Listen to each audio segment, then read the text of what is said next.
Today I'm going to be going over the week 1 games of the 2024 season and most likely overreacting as it is only week 1, but who doesn't love a good overreaction? So, without further ado, we will get started with the first game, which is the Ravens-Chiefs Thursday night game. First game of the season. Chiefs end up winning this one 27-20. Looking at the team stats here, yards-wise, the Ravens actually beat the Chiefs in most categories. Obviously, Lamar Jackson had a crazy game with 16 carries as well as 273 passing yards. Mahomes, not the most efficient game. I guess passing-wise, he was efficient. And he did have 291 yards. That pick was obviously questionable, but didn't seem to affect him in the game. Pacheco had 45 yards, only 3 yards a carry, which was questionable after the season he had last year. But two things come to mind with the Chiefs' offense from last week. It is obviously Xavier Worthy with his 3 touches and 2 touchdowns for 68 yards, as well as Rashee Rice's great game. Because when I watched one of the Chiefs' preseason games, they gave Rashee Rice the ball a lot, and it looks like that is going to translate into the season.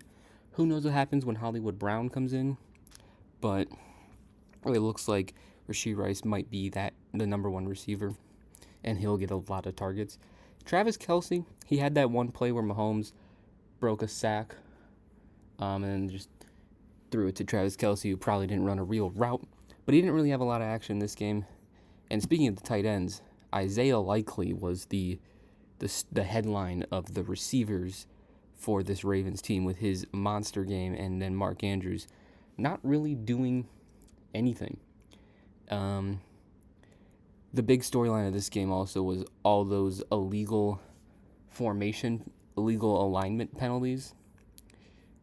Seem to be called on the Ravens a lot more than the Chiefs. Who knows what that means?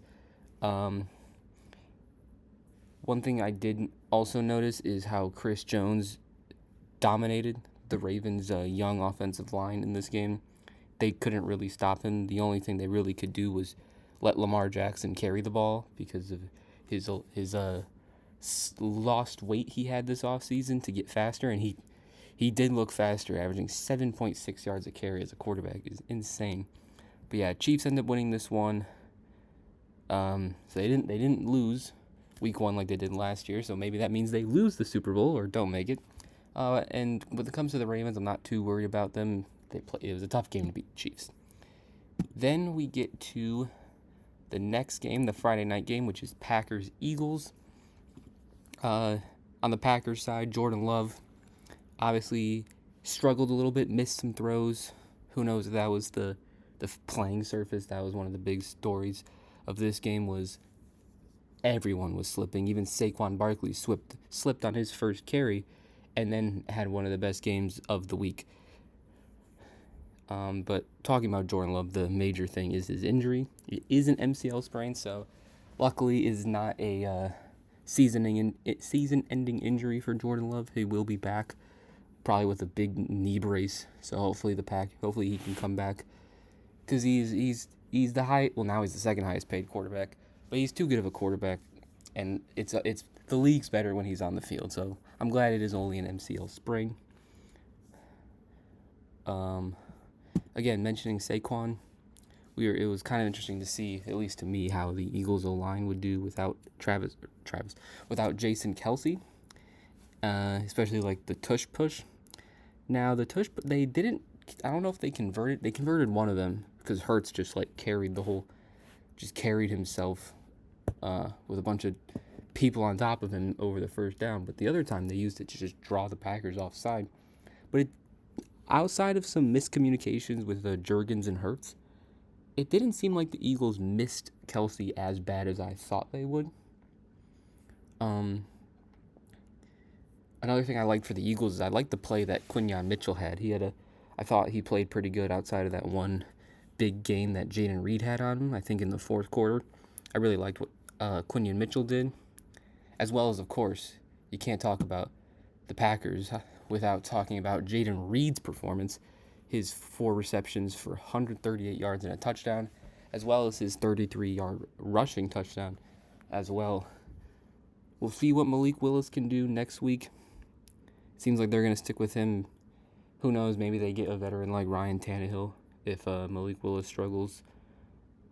But both quarterbacks kind of played sloppy. Hurts and the Eagles definitely picked it up a little bit more, hence them winning here 34-29. But I think people are overreacting to how the Eagles played.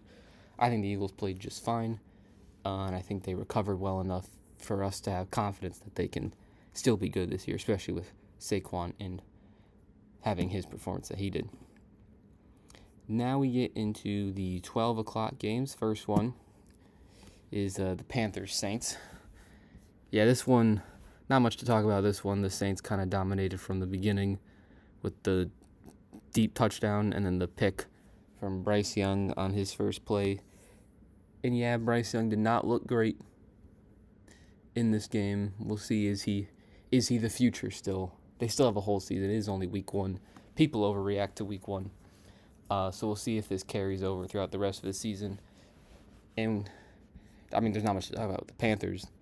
I thought Xavier Legette had a good game, 4 receptions for 35 yards, the rookie. But when it comes to the Saints, as I mentioned with if you give Derek Carr a clean pocket, he's actually a really good quarterback.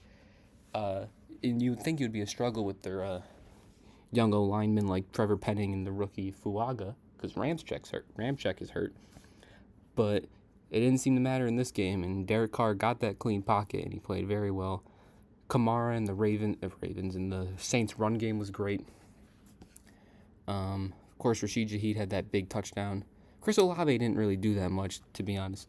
So we'll see how that translates to the rest of the season. But again, not much to talk about this game. Saints win 47-10. Next game is Vikings-Giants. Now, this was going into the week not the most exciting game. But one thing I'll take away from this game is the quarterbacks, Daniel Jones and Sam Darnold. I thought Sam Darnold played a very good game. I don't remember the exact number, but I'm pretty sure he started off like 13 for 13 passing.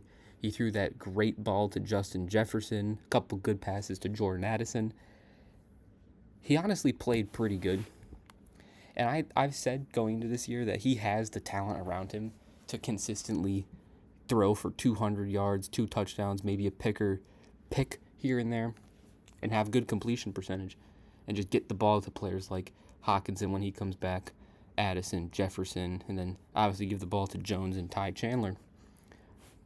I've said Sam Darnold could have a decent season, and you saw he had some great throws. Jefferson got that 1 touchdown on the 4th down near the goal line. So that was good for any Justin Jefferson fantasy owners. And then going over to the other quarterback, we have Daniel Jones, who I was obviously not impressed with Daniel Jones's ability. Very questionable, especially on that interception to Van Ginkel. Even though I would more give that to just an impressive play by Van Ginkel. But Daniel Jones, the 2 interceptions, he completed just over 50% of his passes for under 200 yards. And I feel like he tried to run the ball too much, like he was very indecisive. Like he had 6 carries but only had 15 yards. Like I feel like he didn't trust his throwing ability, and he trusted his legs, and his legs still didn't even get him very much. Because the Vikings defense actually played very well. I didn't know how they would play. Obviously, Dallas Turner, the rookie, had that sack. I didn't know how the Vikings defense would play, but yes, it is the Giants, but I thought they played very well.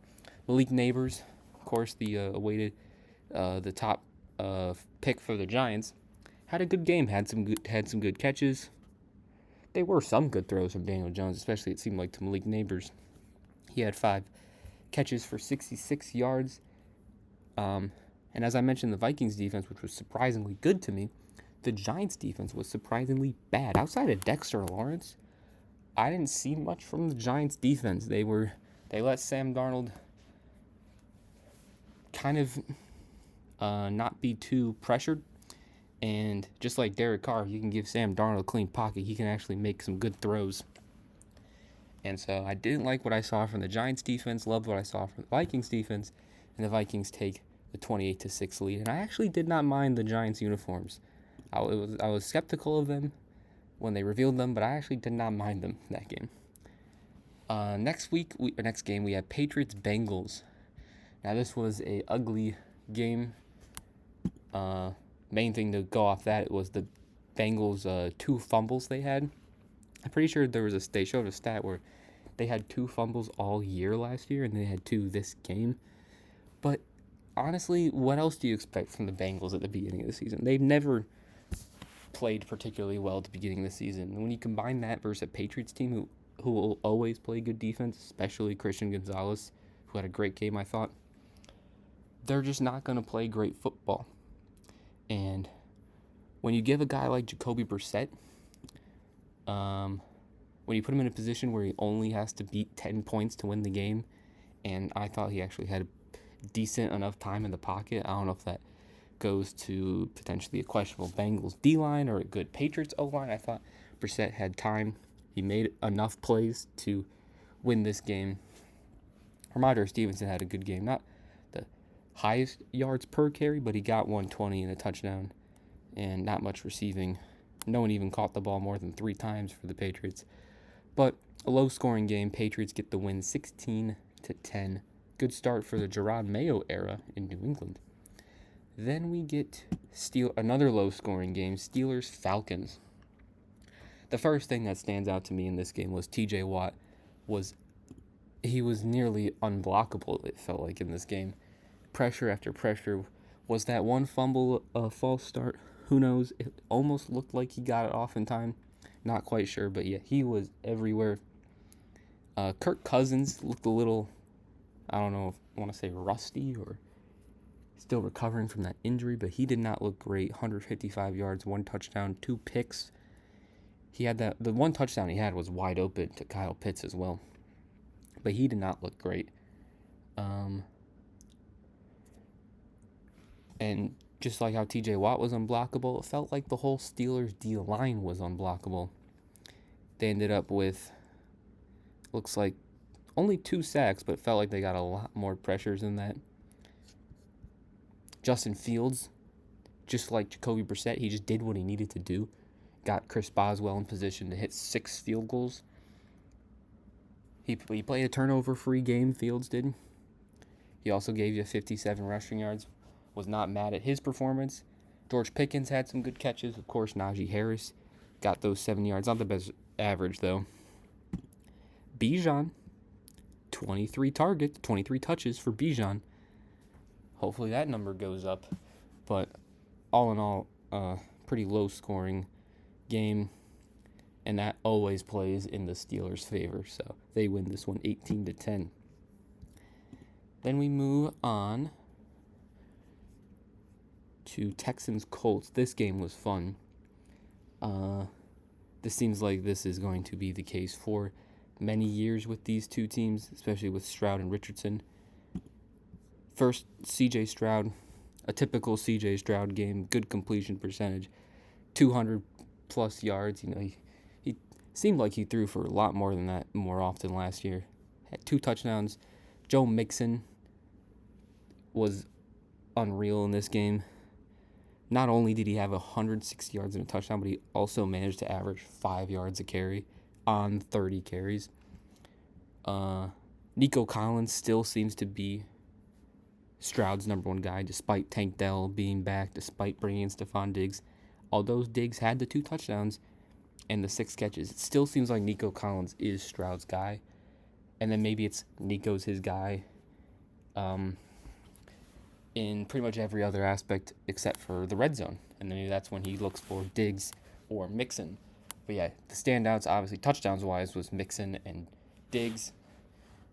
And then when I look at the Colts side of the ball, obviously the big play was Anthony Richardson's 60-yard, nearly falling touchdown that he had to, I believe, Alec Pierce. And that just obviously shows his incredible arm strength. But I also feel like his arm strength is kind of like a gift to him and also a curse because he missed 2 wide-open touchdowns down the field to Adonai Mitchell, who could have made his performance look a lot better. But I feel like Richardson, that arm will help him when he's trying to throw that 60-yard touchdown, but it also sometimes it causes him to overthrow the ball a little bit. So if he can get that more consistent, it'll be obviously a great quarterback. He also had 56 yards and a touchdown as well. And I mentioned Alec Pierce. Looks like he is Richardson's deep ball guy. So we'll see how that plays out for the rest of the season. But this was a great game, 29-27, 28 points scored in the fourth quarter alone. More than that's as many points as the Falcons and Steelers scored in their game combined. So this was a great game. Great game. Obviously can't wait for the next time they play each other. And obviously for years to come. Next up, Cardinals-Bills. My takeaway from this game is the performance of both quarterbacks, Kyler and Josh Allen. I thought they both played great. Josh Allen obviously has the slight edge in terms of the box score when it comes to him and Kyler, but I thought Kyler played great. We'll see if he can get Marvin Harrison a bit more involved next week, but that doesn't mean he had a bad game just because he didn't get Marvin Harrison involved. James Conner made some good plays. Kyler also had 57 yards on the ground as well. But the battle of dual threat quarterbacks, I don't think disappointed. Josh Allen did seem to find Keon Coleman. Seems like that could be his guy. I mean, when you heard him talk about Keon Coleman all offseason, he said nothing but good things about him, and it showed here today, as he was his number one. He led the team in receptions and yards. Couldn't find the end zone. Those went to Shakir and Matt Collins. But this was a good game. I thought both quarterbacks played great, as the Bills win 34-28. Then we get to Titans-Bears. This game was interesting. This was a weird one. Standout story from this game is Caleb Williams didn't even throw for 100 yards. 14 for 29, 93 yards, and they won the game. They did not score a single offensive touchdown, and they won the game. The blocked punt touchdown, and then the pick six were their two main touchdowns that they had. They come back down 17-0 at half, or 17-3 was the score at half, but I believe they were down 17-0 at one point. The Titans just fell apart in that second half. Will Levis had obviously that terrible pick six. The picture came out of it where he's just on his knees, hands on his head immediately after he threw it. He just knew that was a bad ball. But what I did like from the Titans, obviously Tony Pollard had a great game, 82 yards, 5 yards of carry and a touchdown. Calvin Ridley got involved with 3 catches for 50 yards. But I really liked what I saw from the Titans defense. All offseason, everyone was raving about this Bears offense.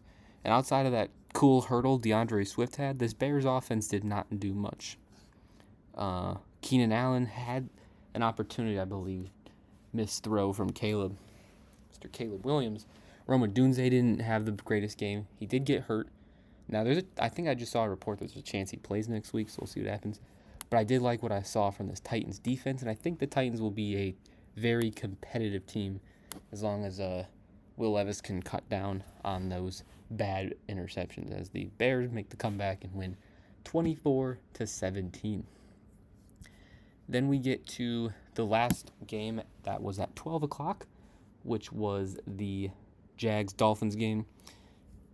The Jags were pretty easily beating the Dolphins early on in this game. Obviously, there was the whole controversy over what happened with Tyreek Hill.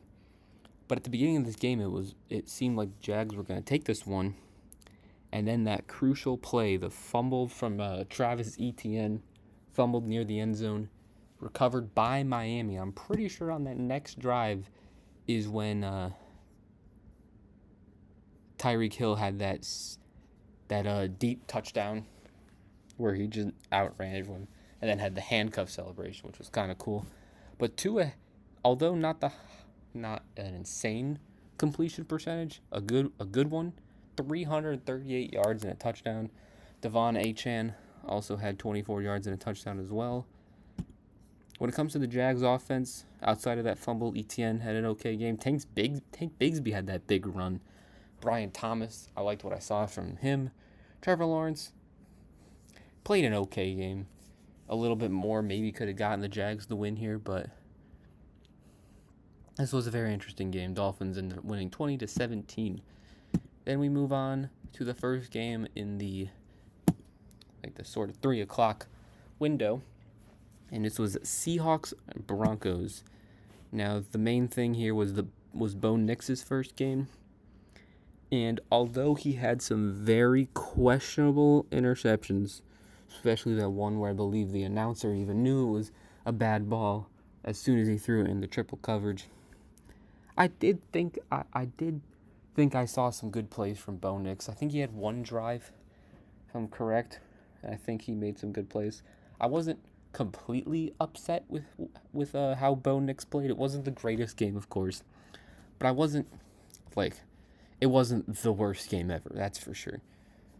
I do think there was flashes there from Bo Nix. On the Seattle side, DK Metcalf couldn't really do much, probably because he was being guarded by Pat Surtain, who got paid recently. I think 4 years, nearly $100 million. But Kenneth Walker, and I guess Tyler Lockett with his 6 catches for 77 yards, but Kenneth Walker with his 100 yards, 5 a carry, and a touchdown, as well as Geno Smith rushing in one.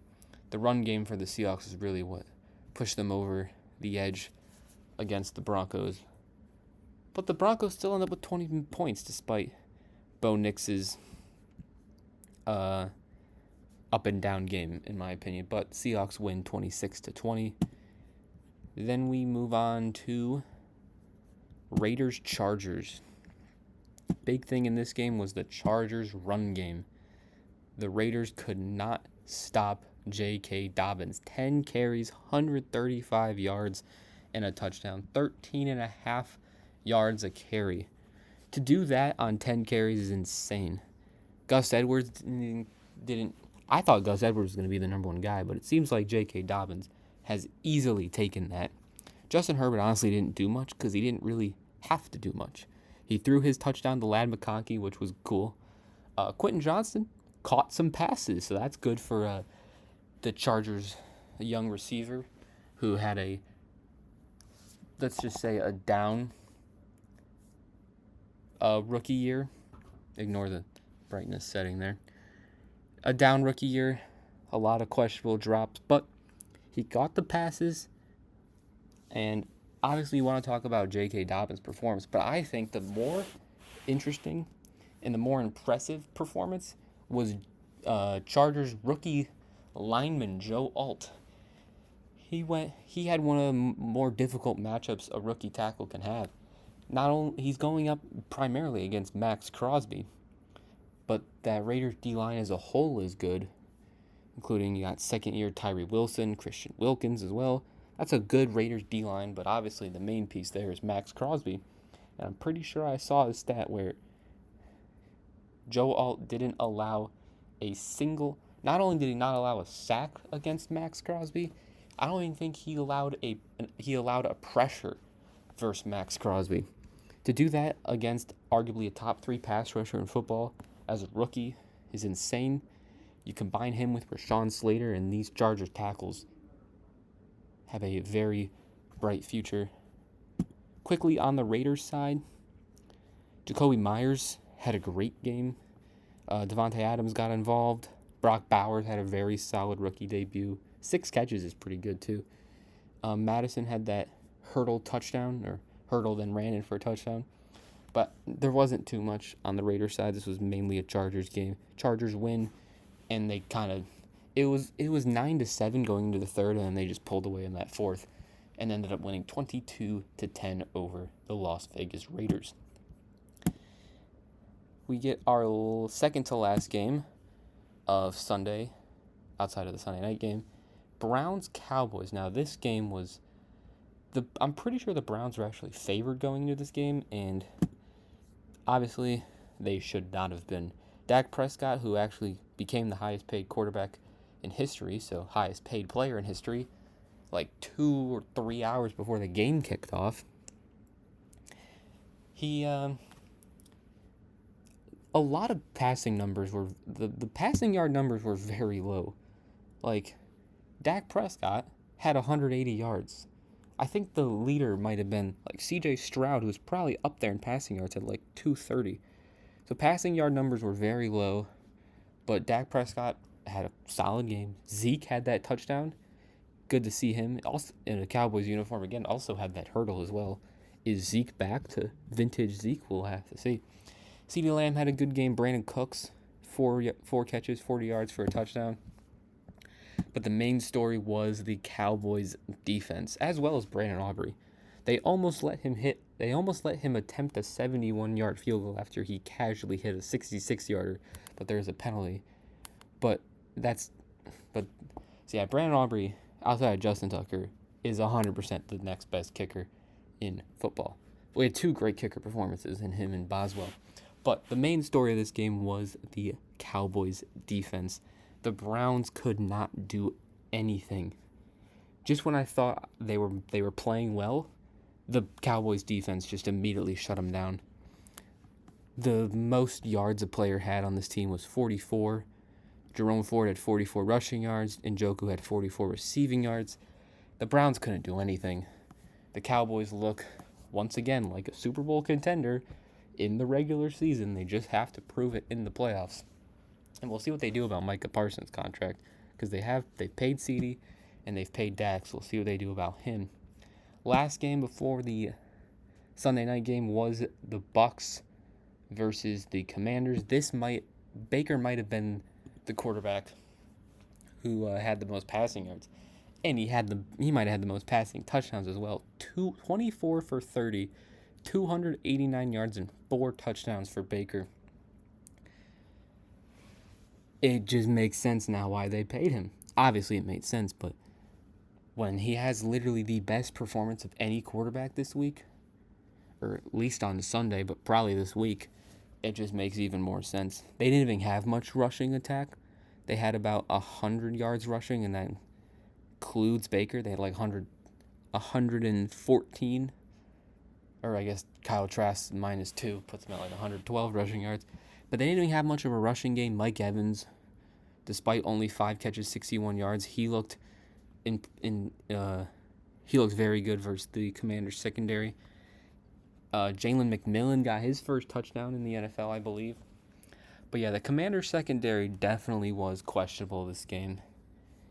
And speaking of the Commanders offense, Jaden Daniels had an efficient game, only 184 yards, did have 88 on the ground, 16 carries, and 2 touchdowns as well.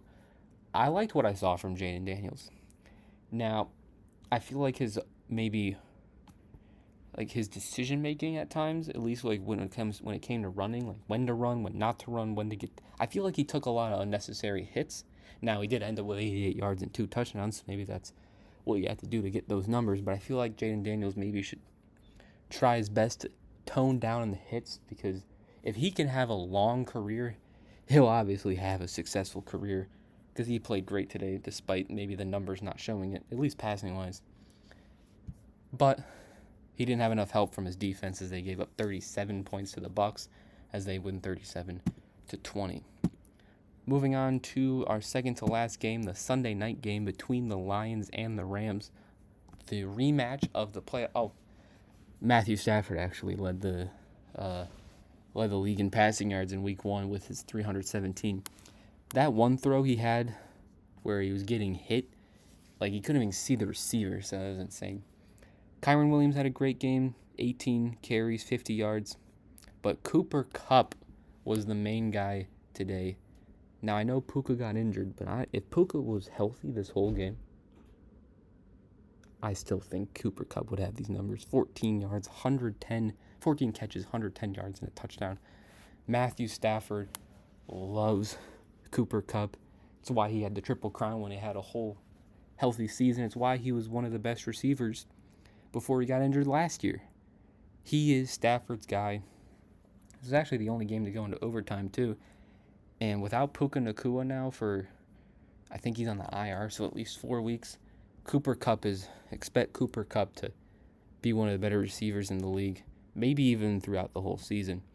On the Lions side, this was obviously the game of Jamison Williams. 5 catches, 121 yards, 1 touchdown. Laporte didn't do much. Amon-Ra St. Brown didn't even get 15 yards because it was all Jamison Williams and Gibbs Montgomery. Especially on that end drive where their whole game plan seemed like, we're just going to give the ball to David Montgomery and he's just going to run over as many people as he can to pick up these yards for us to win this game in overtime. So Montgomery played great, especially on that last drive. Gibbs had some good plays.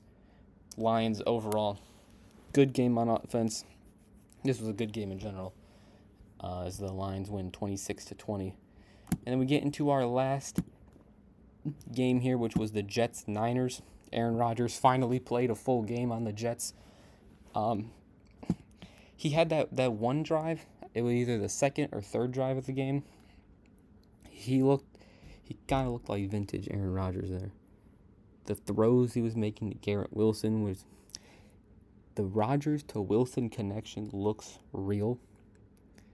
Another great throw that Rodgers had was they got the Niners to jump, and Aaron Rodgers is the best quarterback when it comes to free plays, and he threw an amazing ball there to Allen Lazard. You can say all you want about Allen Lazard and how good he may or may not be as a receiver, but when Aaron Rodgers is quarterback, he produces, because him and Rodgers have that special connection. 6 catches, 89 yards for 2 touchdowns is not a stat line I would think Allen Lazard would have in 2024, but when Aaron Rodgers is his quarterback, I guess he can. Breece Hall, they didn't have, honestly, Breece Hall, he got the touchdown, but they did not have a lot of blocking. They did not have a good run game at all. Breece Hall obviously had that one fumble. But when it comes to the Niners defense, Fred Warner was everywhere that game, especially that first drive, the first 2 drives, and that forced fumble on Breece Hall. But this Niners defense looked pretty good. But honestly, the story is Jordan Mason, the undrafted free agent who had to step in with McCaffrey is out. They said he might be out next week too. But he had to step in, and boy did he step in. 28 yards, 28 carries, 147 yards and a touchdown. He also had 5 yards in the air as well. Jawan Jennings had a good game. Deebo Samuel got his usual 8 carries, 5 receptions, had his touchdown. Brock Purdy played good. The Niners look like, as usual, one of the better teams in football. They're going to contend for the Super Bowl. On the Jets side, it's tough to evaluate because they obviously played good at times, and they're going up against the Niners. I wouldn't be too worried about the Jets, especially if Aaron Rodgers is healthy. But it was not the best game in terms of competitiveness, as the Niners win 32-19. But that will do it for my Week 1 recap, or overreactions, as it is Week 1. Everyone tends to overreact. Let me know what you guys think of the games from Week 1. How'd you think your team played? Are you happy with your team? Are you panicked about your team? And also, make sure you leave a like on the video and subscribe. And I will see you guys for our Week 2 reactions. Peace.